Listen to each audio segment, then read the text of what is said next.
The Ballad of Reading Jail, from the poems of Oscar Wilde by Oscar Wilde. In memoriam, C.T.W., sometime trooper of the Royal Horse Guards, obiit H.M. Prison, Reading, Berkshire, July 7th, 1896. 1. He did not wear his scarlet coat, for blood and wine are red, and blood and wine were on his hands when they found him with the dead, the poor dead woman whom he loved, and murdered in her bed.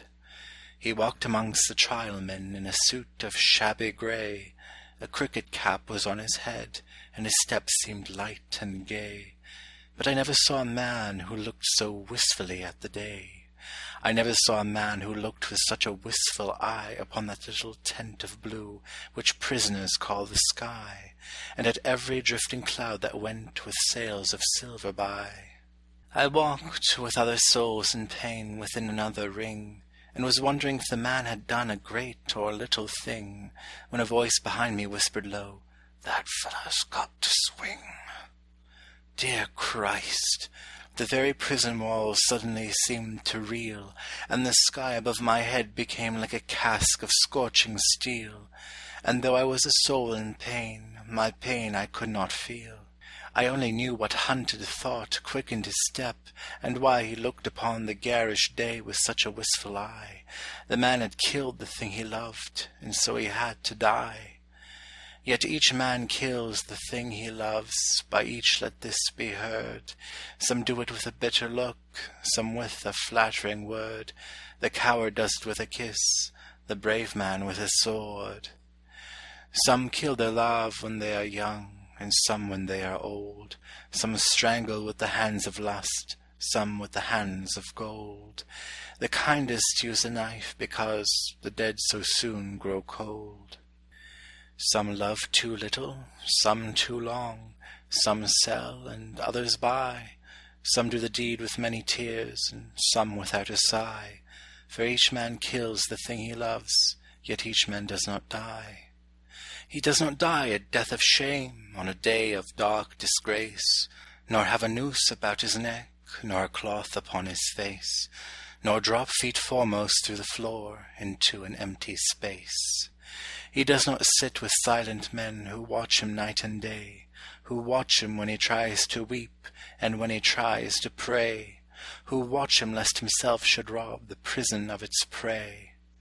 He does not wake at dawn to see dread figures throng his room, the shivering chaplain robed in white, the sheriff stern with gloom, and the governor all in shiny black with the yellow face of doom.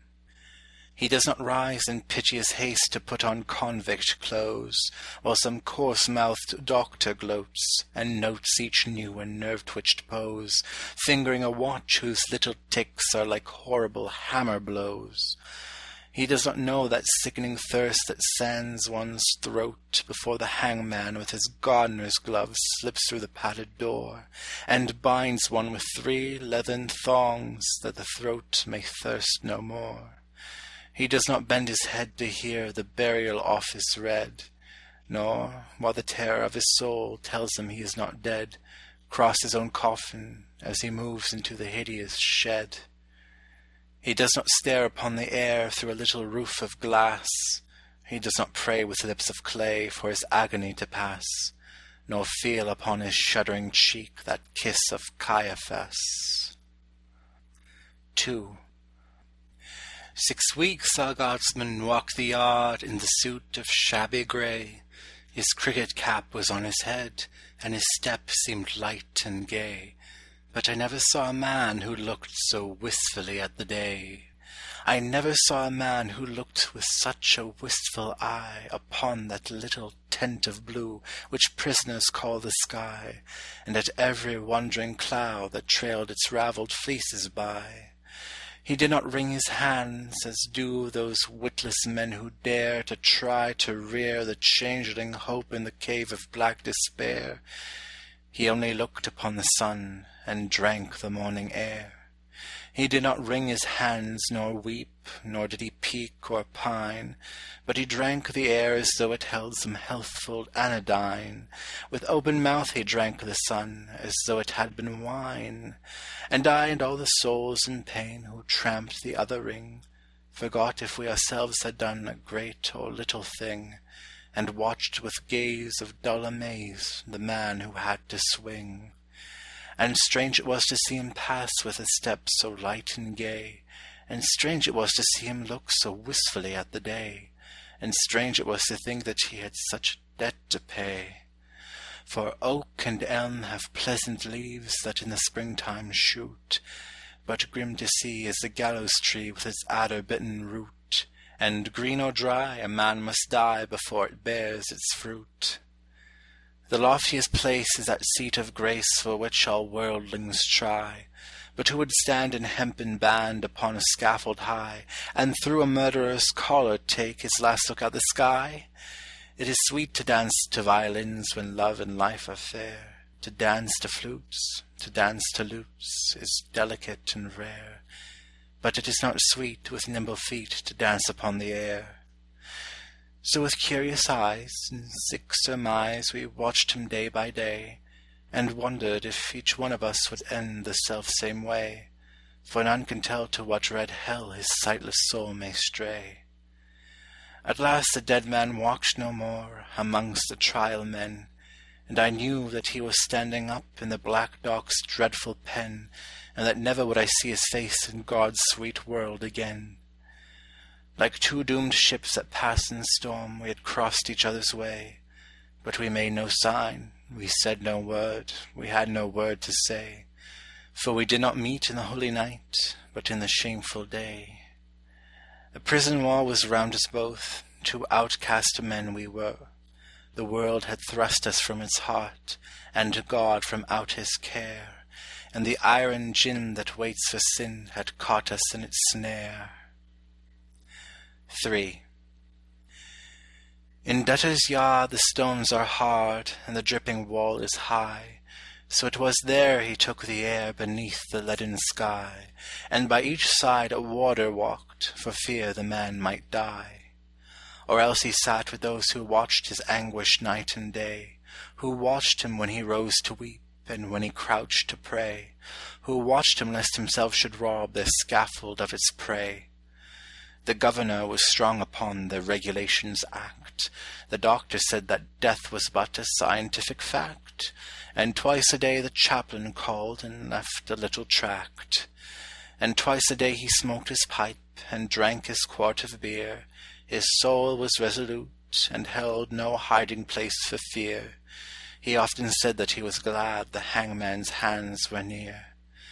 But why he said so strange a thing no warder dared to ask, for he to whom a watcher's doom is given as his task must set a lock upon his lips, and make his face a mask, or else he might be moved, and try to comfort or console. And what should human pity do, pent up in murderer's hole? What word of grace in such a place could help a brother's soul? With slouch and swing around the ring we trod the fool's parade. We did not care, we knew we were the devil's own brigade, and shaven head and feet of lead make a merry masquerade. We tore the tarry rope to shreds with blunt and bleeding nails. We rubbed the doors and scrubbed the floors and cleaned the shining rails. And, rank by rank, we soaped the plank and clattered with the pails. We sewed the sacks, we broke the stones, we turned the dusty drill, we banged the tins and bawled the hymns and sweated on the mill. But in the heart of every man terror was lying still. So still it lay that every day crawled like a weed-clogged wave, and we forgot the bitter lot that waits for fool and knave, till once, as we tramped in from work, we passed an open grave. With yawning mouth the yellow hole gaped for a living thing, the very mud cried out for blood to the thirsty asphalt ring, and we knew that ere one dawn grew some prisoner had to swing. Right in we went, with soul intent on death and dread and doom. The hangman, with his little bag, went shuffling through the gloom, and each man trembled as he crept into his numbered tomb. That night the empty corridors were full of forms of fear, and up and down the iron town stole feet we could not hear, and through the bars that hide the stars white faces seemed to peer. He lay as one who lies and dreams in a pleasant meadowland. The watchers watched him as he slept, and could not understand how one could sleep so sweet a sleep with a hangman close at hand. But there is no sleep when men must weep who never yet have wept, so we, the fool, the fraud, the knave, that endless vigil kept, and through each brain on hands of pain another's terror crept. Alas, it is a fearful thing to feel another's guilt, for right within the sword of sin pierced to its poisoned hilt, and as molten lead were the tears we shed for the blood we had not spilt. The warders with their shoes of felt crept by each padlocked door, and peeped and saw with eyes of awe grey figures on the floor, and wondered why men knelt to pray who never prayed before. All through the night we knelt and prayed, mad mourners of a corpse. The troubled plumes of midnight were the plumes upon a hearse, and bitter wine upon a sponge was the savour of remorse. The grey cock crew, the red cock crew, but never came the day, and crooked shapes of terror crouched in the corners where we lay, and each evil sprite that walks by night before us seemed to play. They glided past, they glided fast, like travellers through a mist.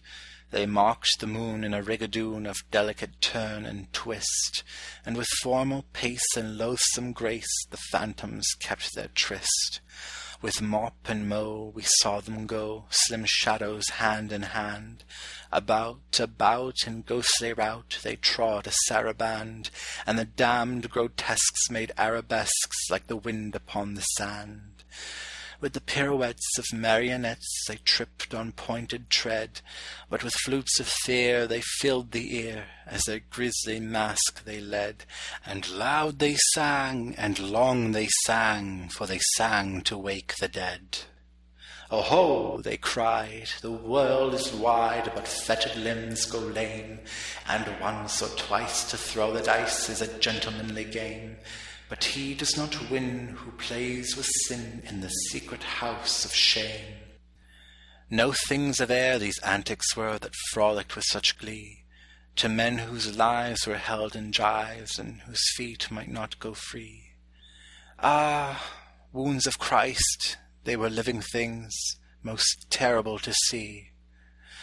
Around they waltzed and wound, some wheeled in smirking pairs, with the mincing step of a demi-rep some sidled up the stairs, and with subtle sneer and fawning leer each helped us at our prayers. The morning wind began to moan, but still the night went on. Through its giant loom the web of gloom crept till each thread was spun, and, as we prayed, we grew afraid of the justice of the sun.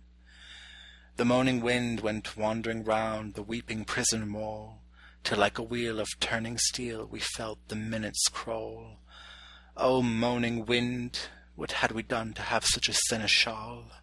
At last I saw the shadowed bars, like a lattice wrought in lead, move right across the whitewashed wall that faced my three-plank bed, and I knew that somewhere in the world God's dreadful dawn was red. At 6 o'clock we cleaned our cells, at 7 all was still, but the sough and swing of a mighty wing the prison seemed to fill, for the Lord of Death with icy breath had entered in to kill. He did not pass in purple pomp, nor ride a moon-white steed. 3 yards of cord and a sliding board are all the gallows need. So with rope of shame the herald came to do the secret deed. We were as men who through a fen of filthy darkness grope. We did not dare to breathe a prayer, or to give our anguish scope. Something was dead in each of us, and what was dead was hope. For man's grim justice goes its way, and will not swerve aside. It slays the weak, it slays the strong, it has a deadly stride. With iron heel it slays the strong, the monstrous parricide. We waited for the stroke of 8, each tongue was thick with thirst, for the stroke of 8 is the stroke of fate that makes a man accursed, and fate will use a running noose for the best man and the worst.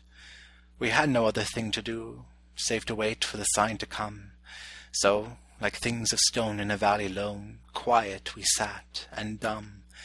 But each man's heart beat thick and quick, like a madman on a drum. With sudden shock the prison clock smote on the shivering air, and from all the jail rose up a wail of impotent despair, like the sound that frightened marshes hear from some leper in his lair. And as one sees most fearful things in the crystal of a dream, we saw the greasy hempen rope hooked to the blackened beam, and heard the prayer the hangman's snare strangled into a scream. And all the woe that moved him so that he gave that bitter cry, and the wild regrets and the bloody sweats, none knew so well as I. For he who lives more lives than one, more deaths than one, must die. 4. There is no chapel on the day on which they hang a man. The chaplain's heart is far too sick, or his face is far too wan, or there is that written in his eyes which none should look upon. So they kept us close till nigh on noon, and then they rang the bell, and the warders with the jingling keys opened each listening cell, and down the iron stair we tramped, each from his separate hell. Out into God's sweet air we went, but not in wonted way, for this man's face was white with fear, and that man's face was grey. And I never saw sad men who looked so wistfully at the day. I never saw sad men who looked with such a wistful eye upon that little tent of blue we prisoners called the sky, and at every careless cloud that passed in happy freedom by. But there were those amongst us all who walked with downcast head, and knew that, had each got his due, they should have died instead. He had but killed a thing that lived, whilst they had killed the dead. For he who sins a second time wakes a dead soul to pain, and draws it from its spotted shroud, and makes it bleed again, and makes it bleed great gouts of blood, and makes it bleed in vain. Like ape or clown, in monstrous garb with crooked arrows starred, silently we went round and round the slippery asphalt yard. Silently we went round, and no man spoke a word. Silently we went round, and through each hollow mind the memory of dreadful things rushed like a dreadful wind, and horror stalked before each man, and terror crept behind. The warders strutted up and down, and kept their herd of brutes. Their uniforms were spick and span, and they wore their Sunday suits, but we knew the work they had been at by the quicklime on their boots. For where a grave had opened wide, there was no grave at all, only a stretch of mud and sand by the hideous prison wall, and a little heap of burning lime, that the man should have his pall. For he has a pall, this wretched man, such as few men can claim. Deep down below a prison yard, naked for greater shame, he lies, with fetters on each foot, wrapped in a sheet of flame. And all the while the burning lime eats flesh and bone away. It eats the brittle bone by night, and the soft flesh by day. It eats the flesh and bone by turns, but it eats the heart alway. For 3 long years they will not sow or root or seedling there. For 3 long years the unblessed spot will sterile be and bare, and look upon the wandering sky with unreproachful stare. They think a murderer's heart would taint each simple seed they sow. It is not true. God's kindly earth is kindlier than men know, and the red rose would but blow more red, the white rose whiter blow.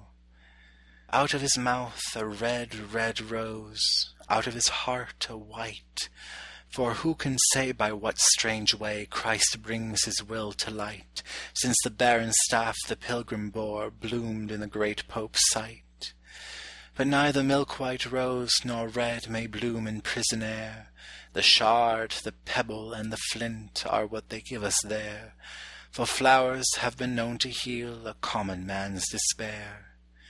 So never will wine-red rose or white, petal by petal fall on that stretch of mud and sand that lies by the hideous prison wall, to tell the men who tramp the yard that God's Son died for all. Yet though the hideous prison wall still hems him round and round, and a spirit may not walk by night that is with fetters bound, and a spirit may but weep that lies in such unholy ground, he is at peace, this wretched man, at peace, or will be soon. There is no thing to make him mad, nor does terror walk at noon, for the lampless earth in which he lies has neither sun nor moon. They hanged him as a beast is hanged. They did not even toll a requiem that might have brought rest to his startled soul, but hurriedly they took him out and hid him in a hole. They stripped him of his canvas clothes, and gave him to the flies. They mocked the swollen purple throat, and the stark and staring eyes, and with laughter loud they heaped the shroud in which their convict lies. The chaplain would not kneel to pray by his dishonoured grave, nor mark it with that blessed cross that Christ for sinners gave, because the man was one of those whom Christ came down to save. Yet all is well, he has but passed to life's appointed bourne, and alien tears will fill for him pity's long broken urn, for his mourners will be outcast men, and outcasts always mourn. 5. I know not whether laws be right, or whether laws be wrong. All that we know who lie in jail is that the wall is strong, and that each day is like a year whose days are long. But this I know, that every law that men have made for man, since first man took his brother's life, and the sad world began, but straws the wheat and saves the chaff with a most evil fan. This too I know, and wise it were if each could know the same, that every prison that men built is built with bricks of shame, and bound with bars, lest Christ should see how men their brothers maim. With bars they blur the gracious moon, and blind the goodly sun, and they do well to hide their hell, for in it things are done that Son of God nor Son of Man ever should look upon. The vilest deeds like poison weeds bloom well in prison air. It is only what is good in man that wastes and withers there. Pale anguish keeps the heavy gate, and the warder is despair, for they starve the little frightened child till it weeps both night and day, and they scourge the weak, and flog the fool, and gibe the old and grey, and some grow mad, and all grow bad, and none a word may say. Each narrow cell in which we dwell is a foul and dark latrine, and the fetid breath of living death chokes up each grated screen, and all but lust is turned to dust in humanity's machine. The brackish water that we drink creeps with a loathsome slime, and the bitter bread they weigh in scales is full of chalk and lime, and sleep will not lie down, but walks wild-eyed and cries to time. But though lean hunger and green thirst like asp with adder fight, we have little care of prison fare, for what chills and kills outright is that every stone one lifts by day becomes one's heart by night. With midnight always in one's heart, and twilight in one's cell, we turn the crank or tear the rope, each in his separate hell, and the silence is more awful far than the sound of a brazen bell. And never a human voice comes near to speak a gentle word, and the eye that watches through the door is pitiless and hard, and by all forgot, we rot and rot, with soul and body marred. And thus we rust life's iron chain, degraded and alone, and some men curse and some men weep, and some men make no moan, but God's eternal laws are kind, and break the heart of stone. And every human heart that breaks in prison cell or yard is as that broken box that gave its treasure to the Lord, and filled the unclean leper's house with the scent of costliest nard. Ah, happy they whose hearts can break and peace of pardon win. How else may man make straight his plan and cleanse his soul from sin? How else but through a broken heart may Lord Christ enter in? And he of the swollen purple throat and the stark and staring eyes waits for the holy hands that took the thief to paradise, and a broken and a contrite heart the Lord will not despise. The man in red who reads the law gave him 3 weeks of life, 3 little weeks in which to heal his soul of his soul's strife, and cleanse from every blot of blood the hand that held the knife. And with tears of blood he cleansed the hand that held the steel, for only blood can wipe out blood, and only tears can heal, and the crimson stain that was of Cain became Christ's snow-white seal. 6. In Reading Jail by Reading Town there is a pit of shame, and in it lies a wretched man, eaten by teeth of flame. In a burning winding sheet he lies, and his grave has got no name. And there, till Christ call forth the dead, in silence let him lie. No need to waste the foolish tear, or heave the windy sigh. The man had killed the thing he loved, and so he had to die. And all men kill the thing they love. By all let this be heard. Some do it with a bitter look, some with a flattering word. The coward does it with a kiss, the brave man with a sword. C. 3.3. End of poem.